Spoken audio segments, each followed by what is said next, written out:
नमस्कार एवरीबॉडी। आज हम जो कॉन्सेप्ट करेंगे that is how to balance a chemical equation.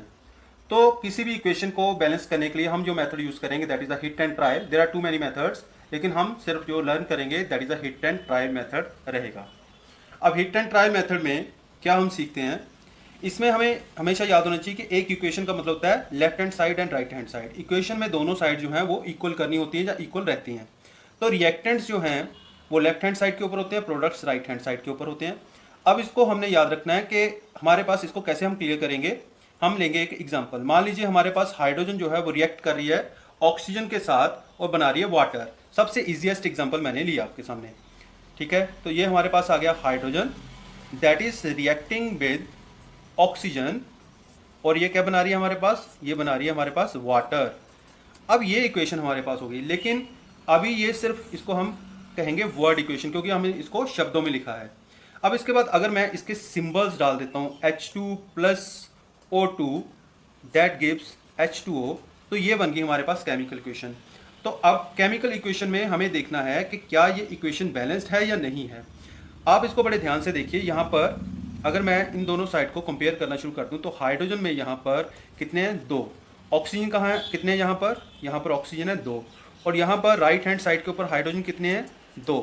और ऑक्सीजन कितने हैं हमारे पास, ऑक्सीजन है यहाँ पर 1। तो इसका मतलब ये इक्वेशन जो है हमारे पास इक्वल नहीं है, ये इक्वेशन बैलेंस्ड नहीं है। तो इसलिए हम ऐसी इक्वेशन जो बैलेंस ना हो उसको हम कहते हैं अनबैलेंस्ड केमिकल इक्वेशन। तो इसको हमने बोल दिया अनबैलेंस्ड केमिकल इक्वेशन बोल दिया। तो इसको बैलेंस कैसे करेंगे, तो बैलेंस केमिकल इक्वेशन में ये रहेगा कि यहाँ पर लेफ्ट हैंड साइड में जितने हाइड्रोजन हैं उतने ही राइट हैंड साइड के ऊपर हों, जितने ऑक्सीजन लेफ्ट हैंड साइड के ऊपर हैं उतने ही ऑक्सीजन हमारे पास राइट हैंड साइड के ऊपर होने चाहिए। तो इसमें मैं इक्वेशन में आगे लिखता हूँ H2 plus O2 that gives 2H2O। तो इसके आगे मैंने 2 लगा दिया। अब आप बोलोगे सर ये तो आपने बैलेंस करना सिखाया नहीं।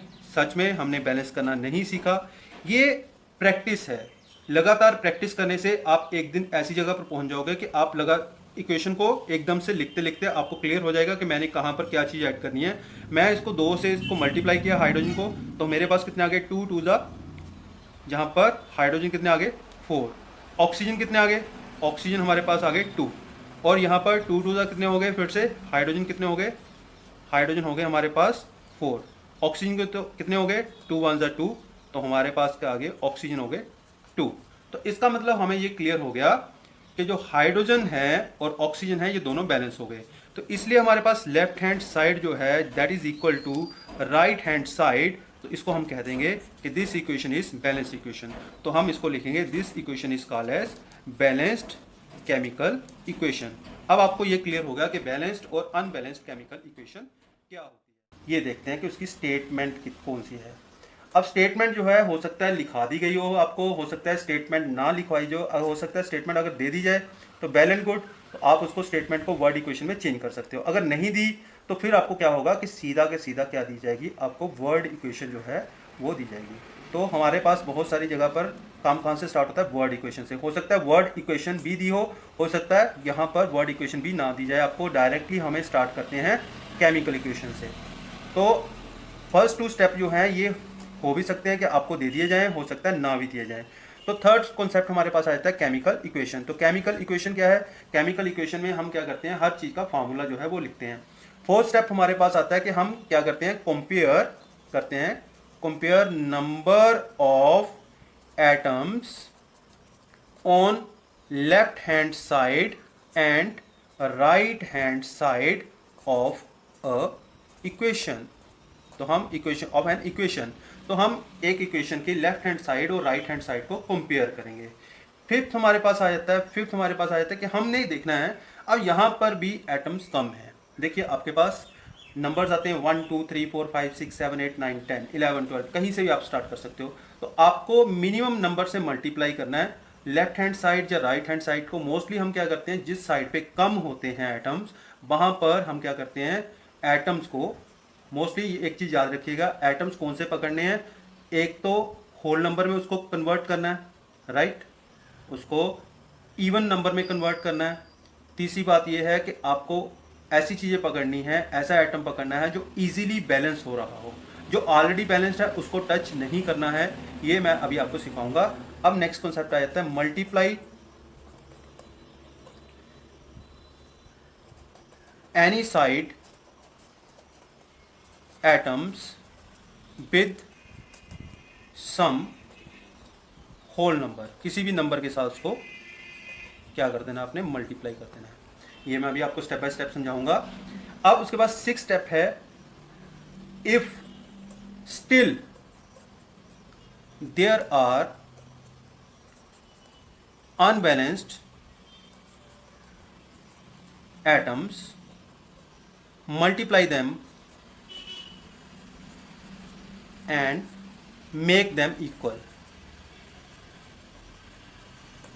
ये वाला स्टेप जो 5th एंड 6th स्टेप है, ये आपका 1 2 3 बार भी आ सकता है, 4 बार भी आ सकता है, लेकिन आपको तब तक मल्टीप्लाई करते रहना है जब तक दोनों साइड पे एटम्स इक्वल नहीं हो जाते। Now this mean keep multiplying. और 7th स्टेप हमारे पास आता है कि इक्वेशन को मेक इक्वेशन मोर इंफॉर्मेटिव।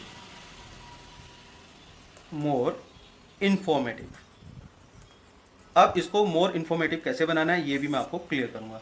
तो ये हमारे पास रफली, अगर हम इंपॉर्टेंस में देखो तो हमारे पास 5 स्टेप होते हैं, या हम कह सकते हैं 7 स्टेप में हम इक्वेशन को बैलेंस करते हैं। तो हमारे पास, मैं यहीं से आपको स्टार्ट करूंगा।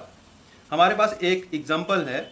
एग्जांपल क्या है कि हमारे पास है कि हमने देखा कि हमारे पास एक इक्वेशन आ रही है, स्टेटमेंट मैंने बोला। अब एक चीज़ याद रखनी है आपको कि स्टेटमेंट को बड़े ध्यान से पढ़ना है, ठीक है। स्टेटमेंट क्या है, मीथेन गैस, अगर गैस नहीं बोला तो आपको ये पता होना चाहिए कि मीथेन इज अ गैस, ठीक है। Methane once in presence of air to produce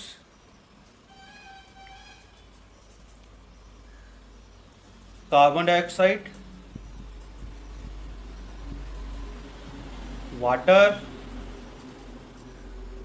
with evolution of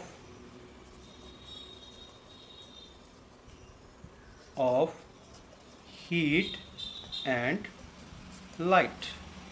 अब देखिए मीथेन बर्न कर रही है एयर की प्रेजेंस में, और कार्बन डाइऑक्साइड वाटर प्रोड्यूस कर रही है, साथ में हीट और लाइट भी प्रोड्यूस हो रही है। ये सिंपल सी स्टेटमेंट है। तो पहला स्टेप आपको क्लियर हो गया। पहला स्टेप हमारे पास क्या था, डू राइट स्टेटमेंट, ठीक है जी। अब सेकंड स्टेप क्या लिखना है हमें, ठीक है। हो सकता है पहला स्टेप आपको दिया ही ना जाए, स्टेटमेंट दी ना हो, फिर आपको क्या लिखना है, वर्ड इक्वेशन। तो वर्ड इक्वेशन हमने लिख ली। वर्ड इक्वेशन लिखने के लिए हमने क्या किया, सबसे पहले हमने क्या किया, यहाँ पर लिखा मीथेन, राइट। मीथेन को हमने ऐड किया किसमें, एयर में। अब एयर में कौन सी चीज़ है जो बर्न कर रही है इसमें, मीथेन जो है वो बर्न हो रही है obviously in presence of oxygen. तो एयर में कोई भी ऐसी चीज़ नहीं होती जो बर्निंग को सपोर्ट कर सके। हमारे पास एक ही चीज़ है, दैट इज ऑक्सीजन। तो यहाँ पर मैंने लिख दिया ऑक्सीजन।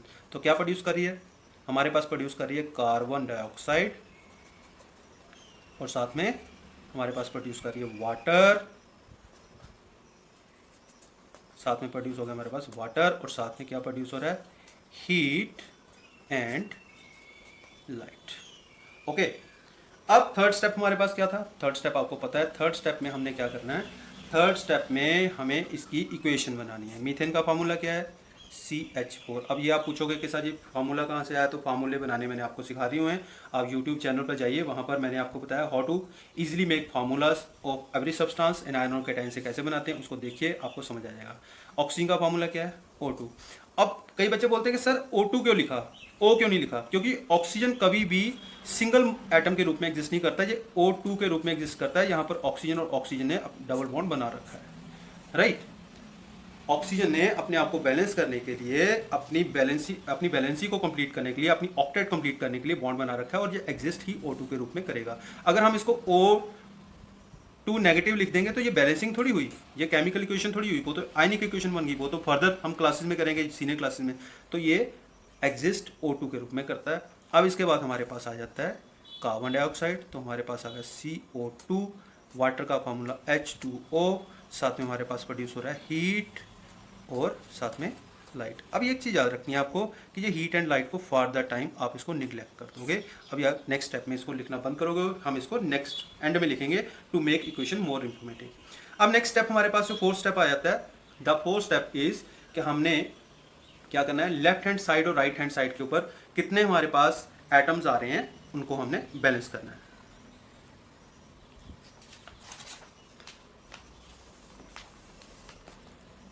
अब नेक्स्ट हमारे पास, मैं फिर से इक्वेशन लिख रहा हूँ, हमारे पास इक्वेशन क्या आ गई, फोर्थ स्टेप जो है हमने left hand side and right hand side के ऊपर जितने भी हमारे पास एटम्स हैं वो लिखने में, फिर से लिख रहा हूँ CH4 plus O2 that gives CO2 plus H2O। अब इसको क्या करें, अब इसको सिंपली कुछ नहीं करना, आपने यहाँ पर एक लाइन खींचनी है छोटी सी, जहाँ पर लिखने है आपने कार्बन, कार्बन कितने हैं हमारे पास, कार्बन है हमारे पास 1, हमारे पास हाइड्रोजन कितने हैं, हाइड्रोजन है हमारे पास 4, ऑक्सीजन कितने हैं हमारे पास, ऑक्सीजन हमारे पास 2, यहाँ पर कार्बन कितने हैं, यहाँ पर कार्बन है हमारे पास 1, हाइड्रोजन कितने हैं, हाइड्रोजन है हमारे पास 2, ऑक्सीजन कितने हैं 2 ये हैं और 1 ये है, ये हो गए 3। अब देखिए यहाँ पर बैलेंस कौन कौन सी चीज़ है, बैलेंस है ये वाला कार्बन बैलेंस्ड है, हाइड्रोजन जो है इवन नंबर में है, राइट, लेकिन इसको बैलेंस करना सबसे इजी रहेगा मेरे लिए, क्यों, क्योंकि इसको सिर्फ मैं 2 से मल्टीप्लाई करूं तो ये किस में कन्वर्ट हो जाएगा 4, तो 4 मेरे पास इजीली आ जाएगा और एंड में मेरे पास ऑक्सीजन बचेगा। एंड वाले मॉलिक्यूल अपने आप कई बार बैलेंस हो जाते हैं जब हम बाकी की चीज़ों को बैलेंस करते हैं, अगर 3 में से 2 चीज़ें बैलेंस हो जाएँ तो मोस्टली अपने आप बैलेंसिंग शुरू हो जाती है। अब नेक्स्ट स्टेप में मैं क्या करूँगा, 5th स्टेप है, पहले हमने 4th स्टेप में क्या किया था कि हमने कैलकुलेट किया right number of atoms on left hand side and right hand side, ये स्टेप सभी को समझ आ गया। अब हम 5th स्टेप में क्या करेंगे, 5th स्टेप में हमने फिर से इक्वेशन लिखनी है CH4 प्लस, थोड़ा सा दूर दूर लिखना है क्योंकि इसके आगे हमें नंबर लिखने हैं, CO2 प्लस H2। अब मैं फिर से इसको लिख रहा हूँ, कार्बन कितने 1, हाइड्रोजन कितने 4, ऑक्सीजन कितने 2, कार्बन कितने 1, हाइड्रोजन कितने 2, ऑक्सीजन कितने 3। अब मैं सबसे पहले बैलेंस करूंगा यहाँ पर इसको, सबसे पहले मैं बैलेंस करूंगा हाइड्रोजन को, मैंने इसको मल्टीप्लाई किया 2 से, किस साइड पे कर रहा हूँ, राइट हैंड साइड के ऊपर, तो 2 से मल्टीप्लाई किया तो मैं इसको इसके आगे क्या लिखूंगा, ये वाला 2 जो है ये यहाँ पर लिखूंगा, ये आ गया। अब आप खुद देखिए यहाँ पर 2 2 कितने हो गए 4 हो गए, ठीक है। अब मैं यहाँ पर, मुझे पता है कि ये देखिए यहाँ पर, अब आप बड़े ध्यान से देखोगे carbon is equal to carbon, hydrogen is equal to hydrogen, क्योंकि यहाँ पर 2 2 4 हो गए, 4 हाइड्रोजन यहाँ पर हैं, ओके, 4 हाइड्रोजन यहाँ पर हो गए, 4 यहाँ पर हो गए। अब मेरे पास रह गया, बच गया सिर्फ ऑक्सीजन। अब यहाँ पर मैं फिर से जो है इक्वेशन मैं फिर से नहीं लिखूंगा, मैं क्या करूँगा इसी को मॉडिफाई कर देता हूँ। तो कार्बन कितने हैं 1, यहाँ कार्बन कितने हैं 1, हाइड्रोजन कितने हैं 4, यहाँ हाइड्रोजन कितने हैं 4, अब यहाँ पर ऑक्सीजन कितने हैं दैट इज इक्वल टू 2, लेकिन यहाँ पर ऑक्सीजन कितने हो गए, यहाँ पर देखिए ध्यान से, यहाँ पर ये 2 ऑक्सीजन ये थे, ठीक है, और 2 ऑक्सीजन ये वाले हो गए, कितने हो गए, ऑक्सीजन हो गए यहाँ पर 4 ऑलरेडी हैं, ठीक है। इस इक्वेशन को सॉल्व करने के बाद मेरे पास ये वाला रिजल्ट आया, ठीक है। ये 6 स्टेप आपका साथ में स्टार्ट हो गया, ठीक है। अब मुझे बताइए कि अगर मैंने इधर 4 करना होगा तो क्या करेंगे, तो इधर 4 करने के लिए मुझे सिंपली क्या करना पड़ेगा, इसको 2 से मल्टीप्लाई करना पड़ेगा, तो 2 से मल्टीप्लाई किया, ठीक है, तो ये वाला 2 कहाँ से, यहाँ लिख दूँ मैं, तो मेरे पास इक्वेशन क्या आ जाएगी, मेरे पास इक्वेशन आएगी, मैं आगे लिख रहा हूँ आपको,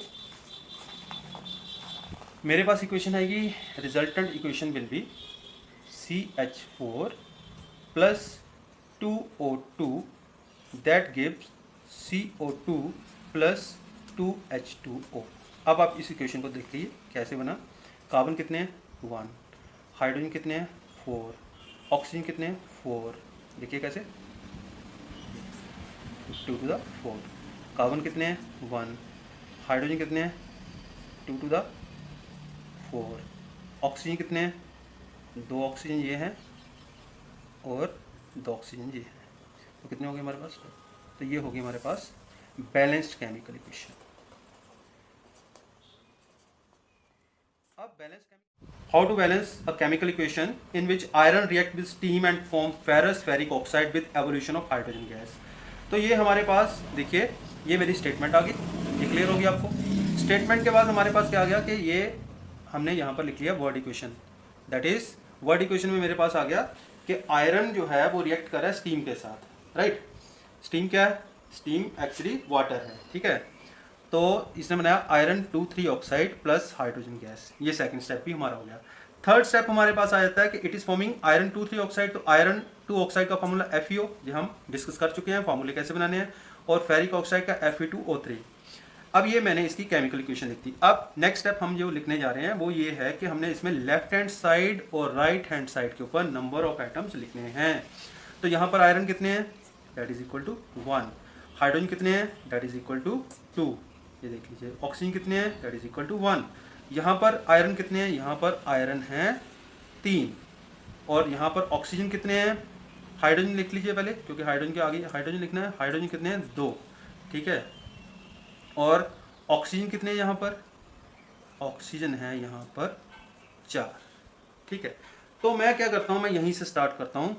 I will rightly start from, मैं बैलेंस किसको करूँगा, मैं ऑक्सीजन को बैलेंस करूँगा सबसे पहले, राइट, क्योंकि आयरन बैलेंस्ड है, ठीक है। चलिए हम ऐसा करते हैं, आयरन जो है ये ऑड नंबर है, तो यहाँ पर इसको मैं मल्टीप्लाई करता हूँ, एक ही शॉट में 1 से 3 से मल्टीप्लाई कर दिया, ठीक है। आयरन बैलेंस हो गया। अब हमारे पास हाइड्रोजन तो ऑलरेडी बैलेंस है, इसको टच मत करिए। ऑक्सीजन को बैलेंस करना है, तो ऑक्सीजन को बैलेंस करने के लिए मैं इसको करूँगा 4 से मल्टीप्लाई। तो इसका मतलब क्या हुआ, मैंने ये वाला 4 कहाँ लिखना है, यहाँ पर।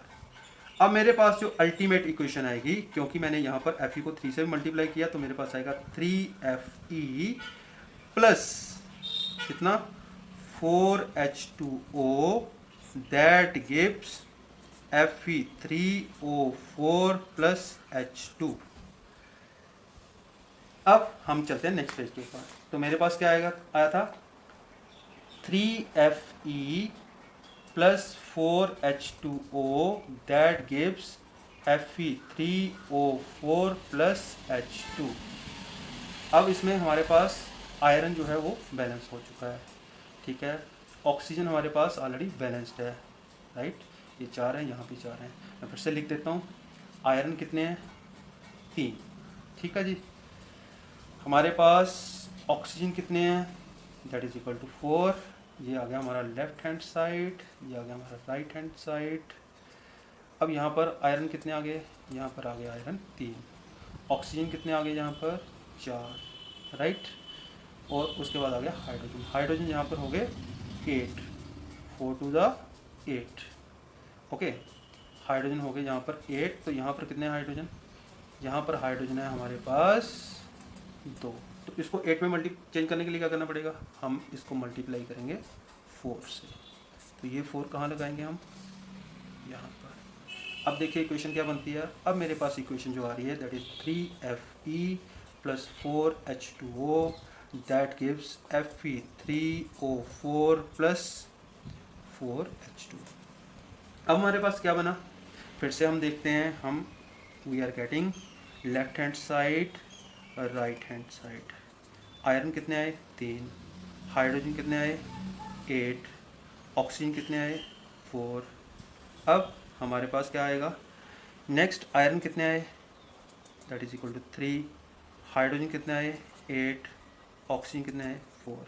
तो ये देखिए आपके इक्वेशन जो है बैलेंस होगी। अब इसको मोर इन्फॉर्मेटिव कैसे बनाना है, तो मोर इन्फॉर्मेटिव ऐसे बनेगा कि आयरन जो है आपको पता है ये सॉलिड होता है, स्टीम जो है ये गैसियस फॉर्म में होती है, Fe3O4 जो होगा वो सॉलिड रहेगा क्योंकि ये एक साल्ट है। हाइड्रोजन जो है ये गैस रहेगी, आप इसके साथ ऐसे वाला निशान लगा सकते हो, ठीक है। तो ये हाइड्रोजन गैस प्रोड्यूस हो रही है। तो मैं कुछ और आपको इन्फॉर्मेशन दे देता हूँ कि और इन्फॉर्मेटिव कैसे बनाते हैं इक्वेशन को। और इन्फॉर्मेटिव इक्वेशन को बनाने के लिए तो ये तो आपको पता चल गया कि अब देखिए मैं आपको एक सिंपल सी बात बताता हूँ। जैसे मान लीजिए मेरे पास ना वाटर है, ठीक है, ये आइस है, ठीक है। ये चेंज हो रहा है वाटर लिक्विड में, फर्दर इसको हीट किया मैंने, ठीक है, तो ये चेंज हो गया गैस में। तो ice, water and water vapour, ये बहुत इजीली आप समझ लोगे। सॉलिड, आइस तो सॉलिड होती है, बाद में हमने इसको लिक्विड में कन्वर्ट कर दिया और हीट किया, हमने इसको गैस में कन्वर्ट कर दिया। अब मैं यहाँ पर लिख रहा हूँ हीट। हीट की जगह पर अगर मैं सिंपली ये ट्राइंगल का निशान डाल दूँ ना, तो ये क्या होती है, हीट। ये एरो का निशान क्या होता है, सिंपल, दैट गिव्स, इसका मतलब होता है दैट गिव्स, इसका मतलब है प्रोड्यूस, इसका मतलब यील्ड्स। ये 3 मतलब हो गए। ट्राइंगल का मतलब क्या हुआ कि ये रिएक्शन हीट में प्रोड्यूस हो रहा है, राइट। अगर इससे पहले हमें पता है कि अगर L डालेंगे पाँव में तो इसका मतलब लिक्विड होगा, राइट। अगर S डालेंगे तो इसका मतलब होगा सॉलिड। अगर हम AQ डालेंगे तो मतलब सोल्यूशन को हमने पानी में बनाया। हमेशा याद रखना, पानी के अंदर सोल्यूशन बना होगा तो उसको एक्वस, ठीक है। G4 ये हो गया हमारे पास गैस, राइट। अब अगर ऐसे दो एरो डाले हो कहीं पर, ठीक है, तो इसका मतलब होता है कि रिएक्शन जो है रिवर्सिबल है, ओके। और अगर मान लीजिए कहीं पर ऐसा निशान डाला हो नीचे को, तो मतलब वहाँ पर प्रेसिपिटेट्स फॉर्म हो रहे हैं रिएक्शन में, राइट। और ये तो हमने कर लिया एक्वस वाला भी। उसके बाद अगर हम कहीं पर एरो के ऊपर ऐसे लिख दें ATM लिखा हो, 1 ATM लिखा हो, 1 बार लिखा हो, तो इसका मतलब है कि ये इस प्रेशर के ऊपर हो रहा है रिएक्शन, ये इसको प्रेशर को शो करेगा, ठीक है। और मान लीजिए यहाँ पर मैंने 0 डिग्री सेल्सियस डाल दिया, तो इसका मतलब ये इस टेम्परेचर के ऊपर हो रहा है, ठीक है। जहाँ पर मैं अगर ऐसे करके डाल के जहाँ पर लिख दूँ 523 केल्विन, तो इसका मतलब ये 523 केल्विन के ऊपर रिएक्शन हो रहा है। अगर मैं सिंपली यहाँ पर प्रेशर लिख दूँ तो ये मतलब प्रेशर तो डाला है हमने इसको अननाउन मतलब वैल्यू हमारे पास है। अगर नॉन वैल्यू होगी तो वहाँ पर हम लिखेंगे। ऐसे मान लीजिए हमारे पास कोई रिएक्शन है, उसके ऊपर H पॉजिटिव डाल दें, तो इसका मतलब ये कैटलिस्ट के अंदर हो रहा है जहाँ एसिड की प्रेजेंस में रिएक्शन हो रहा है। जहाँ पर हो सकता है वहाँ पर ऐसे डाल के MnO2 लिखा हो सकता है ये रिएक्शन कैटलिस्ट की फॉर्म में जो है कैटलिस्ट की प्रेजेंस में हो रहा हो। तो ऐसे हमारे पास अलग अलग रिएक्शन को कैसे इंफॉर्मेटिव बनाया जाता है ये मैंने आपको बता दिया है। So these are the all about how to balance a chemical equation. Thank you. Keep practicing. Have a nice day. Keep watching my channel and keep subscribing and keep sharing with others. Thank you.